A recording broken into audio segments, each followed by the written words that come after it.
We often look at water management as being primarily controlled by economics, infrastructure, and engineering practices, which overlooks the vital planning component.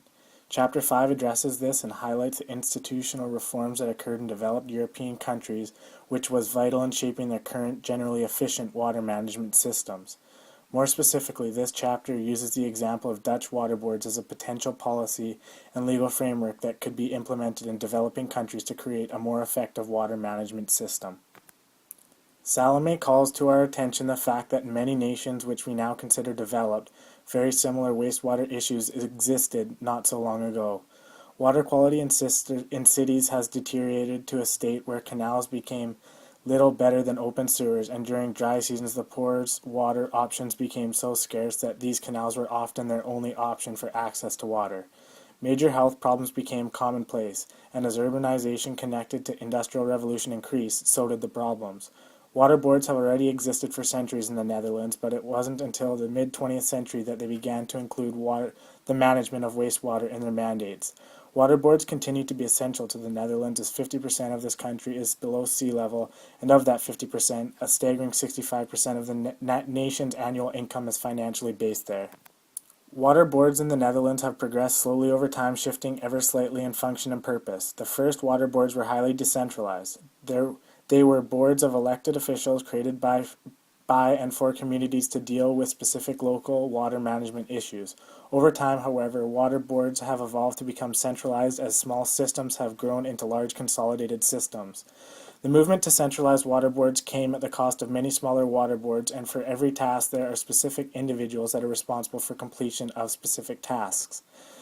This works to enhance water boards, and employees within the boards become highly specialized and required in-depth training and education. As water boards become increasingly centralized, an urgency of effectiveness emerged that required a collaborative relationship between municipal authorities and water boards.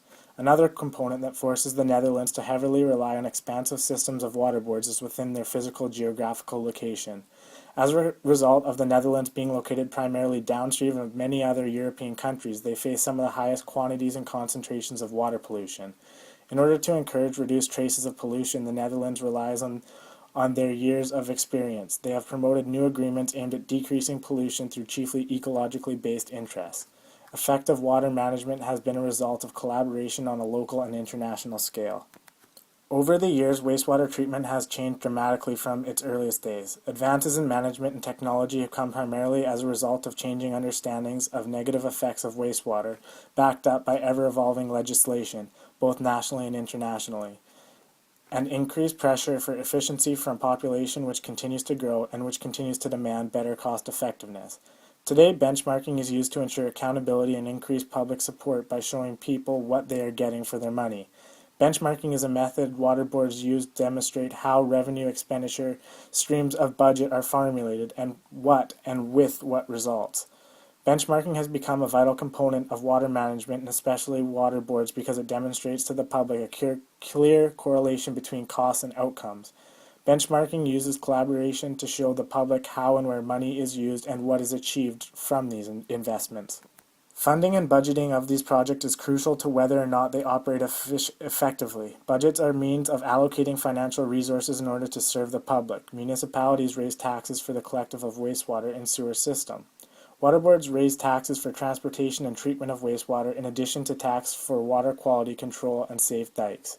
On a national level, the state finances the safety and water quality of the main water system.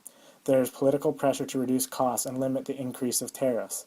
Therefore, on the other hand, there is a high ambition for the future.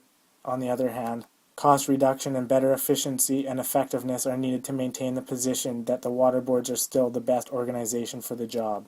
In this chapter, Bjorkman explores the concepts of budgets. He points out that budgets are a useful way to look at how governments operate because while they are measurable and therefore good for analysis, they are also very revealing of government behavior, policy, and even values.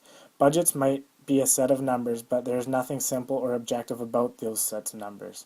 Budgets allocate money to serve human purpose based on human values. They are non-neutral technical exercise. Bjorkman states that budgets exist in order to allocate finite resources in the face of seemingly unlimited human desires. The process of creating a budget is always a give and take between guardians, or finance ministers, whose goal is to manage incremental and decremental change. Created using Powtoon.